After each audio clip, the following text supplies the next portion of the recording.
नमस्कार, स्वागत आहे तुमचं राणी फॅशन डिझायनरमध्ये। आज मी तुम्हाला 36 साईजचा ब्लाऊज कसा कट करायचा ते खूप डीपमध्ये सांगणार आहे, तरी व्हिडिओ शेवटपर्यंत नक्की बघा। तर चला, सर्वप्रथम आपल्याला ब्लाऊजच्या मागच्या साईडची उंची मोजून घ्यायची आहे। तर आपली उंची भरलेली आहे 14 इंच आणि त्यामध्ये अर्धा इंच शिलाई मार्जिनसाठी आपण सोडणार आहोत, म्हणजे 14.5 इंच। नंतर आपल्याला ब्लाऊजच्या एका टोकापासून दुसऱ्या टोकापर्यंत मोजून घ्यायचे आहे, तेही ब्लाऊज व्यवस्थित करून। तर आपली रुंदी भरलेली आहे 18 इंच। 18च्या डबल केले तर भरते 36, म्हणजे हा ब्लाऊज 36 साईजचा आहे। 36चा आपल्याला चौथा भाग घ्यायचा आहे। 36चा चौथा भाग किती होते? 9, आणि त्यामध्ये 2 इंच शिलाई मार्जिन घ्यायचं आहे, म्हणजे 9 + 2 11। तर मी 11 लिहून घेते। गळ्याची रुंदी मी मोजून घेतलेली आहे। तर गळ्याची रुंदी आहे 2 इंच आणि त्यामध्ये अर्धा इंच शिलाई मार्जिनमध्ये जाणार आहे। तर गळ्याची रुंदी मी लिहून घेते 2.5 इंच आणि गळ्याची उंची आहे 10 इंच। 10 इंच गळ्याची रुंदी आहे आणि त्यामध्ये अर्धा इंच शिलाई मार्जिन जाणार आहे। तर ते डायरेक्ट आपण कापडावर घेणार आहोत। मी मागच्या साईडची पेपर कटिंग दाखवणार नाही, कारण की ती आपण डायरेक्ट कापडावर कशी कट करायची ते तुम्हाला आज मी शिकवणार आहे। तर चला, आपण समोरच्या साईडची पेपर कटिंग करून घेऊया। छातीचा आपला चौथा भाग 9 येतो आणि त्यामध्ये आपल्याला 2 इंच शिलाई मार्जिन घ्यायचे आहे। मी एक 9 वर टिक करत आहे, 2 इंच शिलाई मार्जिन, म्हणजे तिथून आपल्याला 11 इंच घ्यायचं आहे। आणि उंचीला आपल्याला 14.5 जी मोजून घेतलेली आहे तीच घ्यायची आहे, नंतर आपण वाढवू।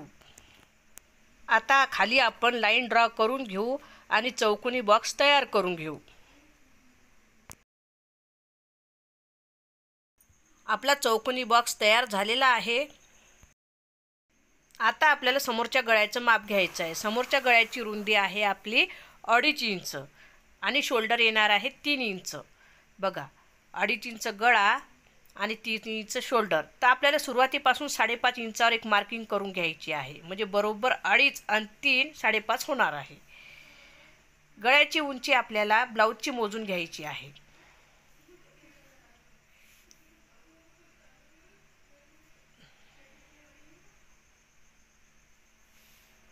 तर चला, आपण गळ्याची उंची मोजून घेऊयात।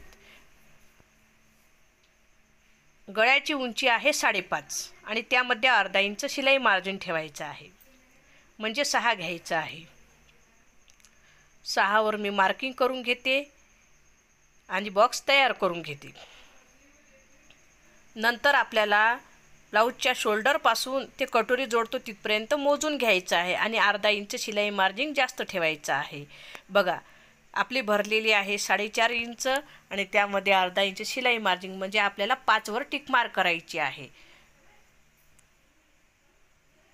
आता आपल्याला मुंडा घ्यायचा आहे 6.25 इंच, किंवा तुम्ही 6 इंचही घेऊ शकता। मी 6.25 इंच घेतलेले आहे, कारण की शिलाई मार्जिनमध्ये थोडं कमी जास्त होऊ शकते। तर मगाशी आपण मागची उंची मोजली होती 14 इंच आणि त्यामध्ये अर्धा इंच शिलाई मार्जिन घेतली होती। तर 14.5 आपण पहिलीच इथं टिक मार्क केलेली होती, पण मागच्या साईडपेक्षा समोरची साईड ही 1 इंचाने जास्त असते, म्हणून आपल्याला 15.5 घ्यायची आहे। 14.5ची 15.5 घ्यायची। ते कशासाठी? तर क्रॉसपट्टीमध्ये दोन्हीकडून शिलाई मार्जिन शिलाईमध्ये जात असते।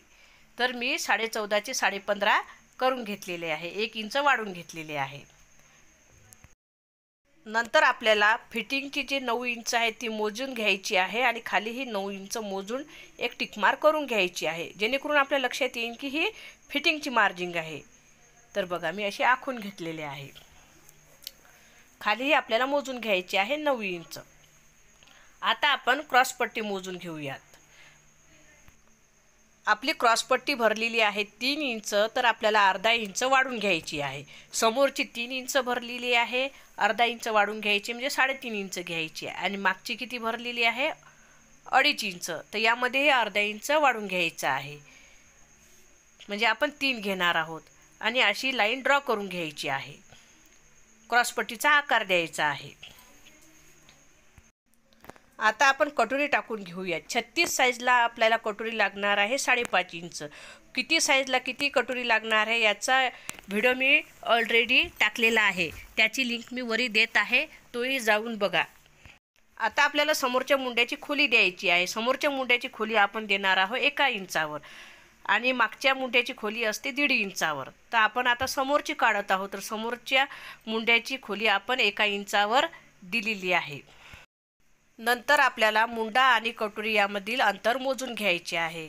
तर आपले भरलेले आहे 2.5 इंच आणि अर्धा इंच शिलाई मार्जिन असे आपल्याला 3 इंचावर मार्किंग करून घ्यायची आहे. नंतर गळ्याची मार्किंग, मुंड्या आणि कटोरीच्या मध्याची मार्किंग आणि खालची 5.5 इंचावरची मार्किंग हे तिन्ही मार्किंग आपल्याला जोडून घ्यायचे आहेत. तर बघा कटोरीचा आकार आलेला आहे. गळ्याचा आकार आपण देऊन घेऊयात आणि पेपर कट करून घेऊयात.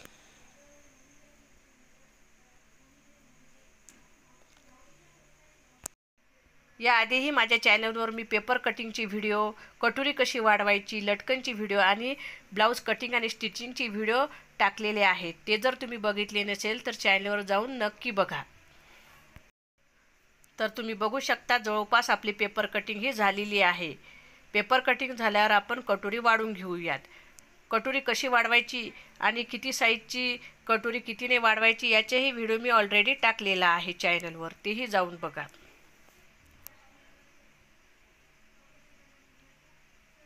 आणि पुढच्या भागात डायरेक्ट ब्लाऊजवर मागची साईड कशी कट करायची आणि हे पेपर कटिंग ठेवून ब्लाऊज कसा कट करायचा ते मी सांगणार आहे. तर चला आता कटोरी वाढून घेऊयात. निघालेली कटोरी जशीच्या तशी आपल्याला दुसऱ्या पेपरवर ठेवायची आहे आणि आखून घ्यायची आहे. तर बघू शकता मी आखून घेत आहे. आणि कटोरीच्या दोन्ही साईडला 1.5 इंच वाढून घ्यायचे आहे. 1.5 इंचावर मार्किंग करायची आहे. आणि वरच्या साईडला 1/2 इंच वाढून घ्यायची आहे आणि काच बटन पट्टी लावतो तिथे 1/2 इंच वाढून घ्यायची आहे. आणि खालची पूर्ण लाईन मोजून घ्यायची आहे. जिथे टिक मार्क केलेले आहेत त्याचा मध्य काढायचा आहे. मध्यावर एक टिक मार्क करायची आहे आणि खाली 1.5 इंचावर मार्किंग करायची आहे. आणि ही तिन्ही पॉईंट आपल्याला जोडून घ्यायचे आहेत आणि वरचेही पॉईंट जोडून घ्यायचे आहेत. कटोरीचा आकार देऊन घ्यायचा आहे.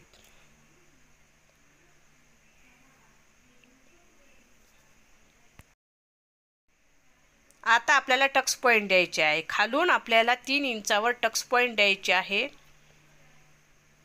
आणि रुंदी 1.5 इंचावर मार्किंग करून घ्यायची आहे, जेणेकरून आपला पफ चांगला येईल. पफचे डॉट आपण जोडून घेऊयात. कटोरी आपल्याला कट करून घ्यायची आहे.